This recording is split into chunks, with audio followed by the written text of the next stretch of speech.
Friends, स्वागत है आपका हमारे चैनल में। फ्रेंड्स, आज हम बात करने वाले हैं एक बहुत ही इम्पोर्टेंट टॉपिक के बारे में, जो कि है इंडियन एविडेंस एक्ट का सेक्शन 45। तो सेक्शन 45 में क्या दिया गया है फ्रेंड्स?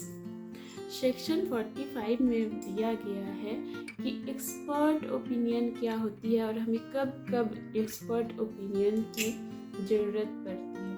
तो फ्रेंड्स, बहुत बार जो है गवाह और फैक्ट्स जो है कोर्ट्स को गुमराह करने लगते हैं, लेकिन फैक्ट्स के आधार पे ही जब कोई भी मामला होता है और हमारी आईयू टीम, इन्वेस्टिगेशन ऑफिसर्स की टीम पहुंचती है घटनास्थल पे, तो वह कुछ सबूत इकट्ठा करती है और उन सबूतों में वैसे तो बहुत कुछ होता है, लेकिन हमारे एक्सपर्ट जो है वो काम करते हैं उस पे। और वो क्या करते हैं? वो उनकी गहन स्टडी करते हैं, जैसे कि हो गया फिंगरप्रिंट्स की स्टडी, मेडिकल की स्टडी, फुटप्रिंट्स, डीएनए और ग्रेविटी, बॉम्ब, बुलेट, ये सब की मापदंड करना और इन सब का खोज निकालना बहुत ज़रूरी हो जाता है किसी भी मामले के तह तक पहुंचने के लिए। तो फ्रेंड्स, इसी संदर्भ में आज हम बात करेंगे और ये जानेंगे कि हमारा जो सेक्शन 45 है, जो कि एक्सपर्ट ओपिनियन के बारे में बात करता है, वह किन किन तथ्यों पे आधारित है और क्यों ये इतना जरूरी हो जाता है। तो सेक्शन 45 जो है इंडियन एविडेंस एक्ट का, वह यह कहता है कि जब अदालत को किसी भी मामले की रिजल्ट पे पहुंचना पड़ता है, अपना ओपिनियन देना होता है किसी भी पॉइंट पे, जब वो मामला किसी फॉरेन लॉ या साइंस से रिलेटेड हो और जब किसी के हाथ की लिखाई की जांच करनी हो या फिर फिंगरप्रिंट्स की जांच करनी हो, तब जो है फ्रेंड्स किसी भी एक ऐसे व्यक्ति का ओपिनियन लेना बहुत ज़रूरी हो जाता है, जो कि स्पेशली इन्हीं सब फील्ड में स्किल्ड होते हैं और उन्होंने इन सब तथ्यों पे गहन स्टडी की होती है।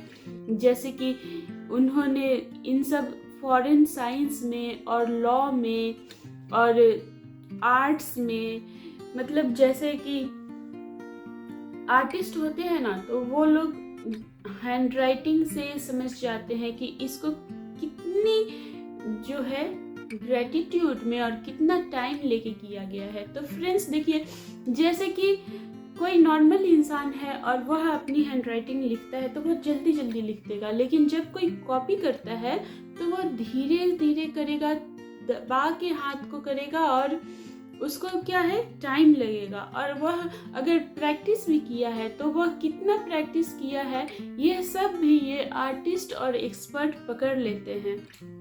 तो ऐसे लोग जो है वह एक्सपर्ट कहलाते हैं और इन लोगों की ओपिनियन लेना बहुत ज़रूरी हो जाता है। और सेक्शन 45 जो है वो जो है ऐसे ही एक्सपर्ट ओपिनियन के बारे में बात करता है, जो कि जज और सभी कार्यकारी वहाँ पे मानते हैं उनकी ओपिनियन।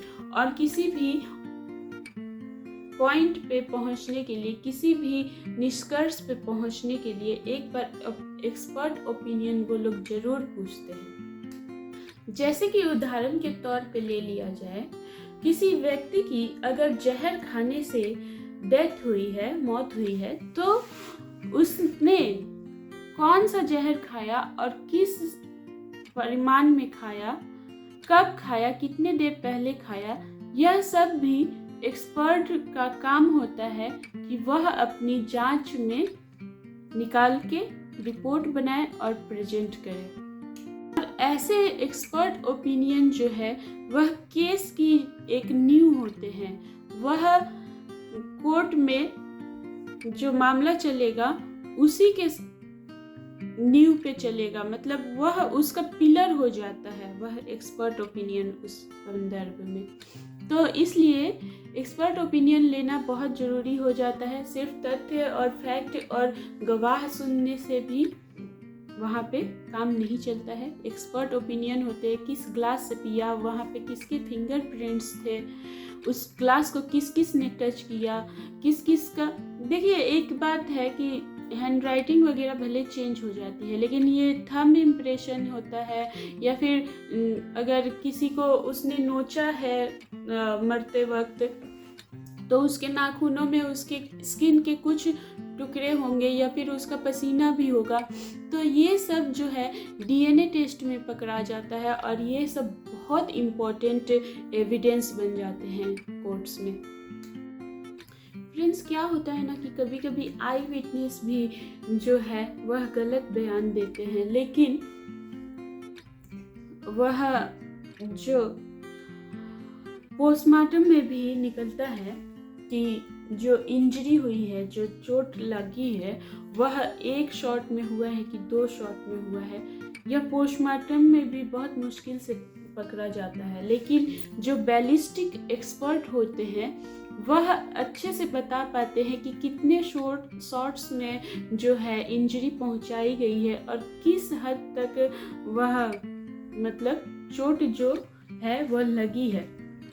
तो इस संदर्भ में भी एक बैलिस्टिक एक्सपर्ट और एक्सपर्ट के ओपिनियन बहुत ज़्यादा मायने रखते हैं, जो कि हाई कोर्ट में अनुरुद्दीन शाह वर्सेस शकूर के केस में देखा गया। वहाँ पे 3 आई विटनेस थे जो कि गलत बयान दे रहे थे, लेकिन बैलिस्टिक एक्सपर्ट के ओपिनियन की वजह से मामले की तह तक पहुँचा गया।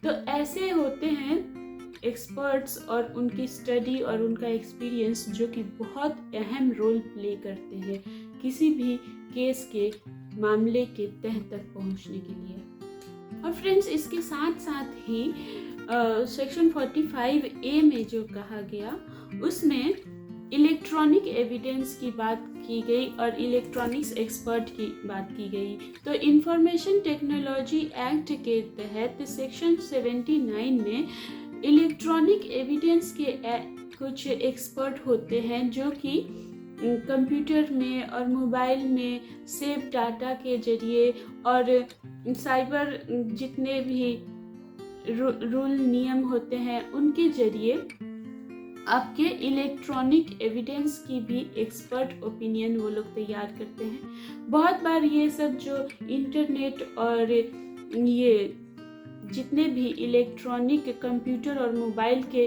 टेक्नोलॉजी है वह साधारण इंसान के पल्ले नहीं पलती, तो इसके लिए भी इलेक्ट्रॉनिक एक्सपर्ट होते हैं जो कि इन सब एविडेंस की तैयारी करते हैं। वह इंफॉर्मेशन टेक्नोलॉजी एक्ट से हम उनको जोड़ के यहाँ पे देखते हैं और वह उन्हीं एक्ट के जरिए यहाँ पे काम करते हैं, लेकिन उनका भी यहाँ पे रोल वैसे ही होता है जैसे कि एक एक्सपर्ट का होता है बाकी सब मामलों में। तो वो हो गए मतलब दूसरे एक्सपर्ट और ये हो गए इलेक्ट्रॉनिक एक्सपर्ट। तो फ्रेंड्स, आज के लिए बस इतना ही। आई होप कि आपको हमारी जानकारी अच्छी लगी होगी। तो मिलते हैं आपसे नेक्स्ट वीडियो में, तब तक के लिए बाय बाय।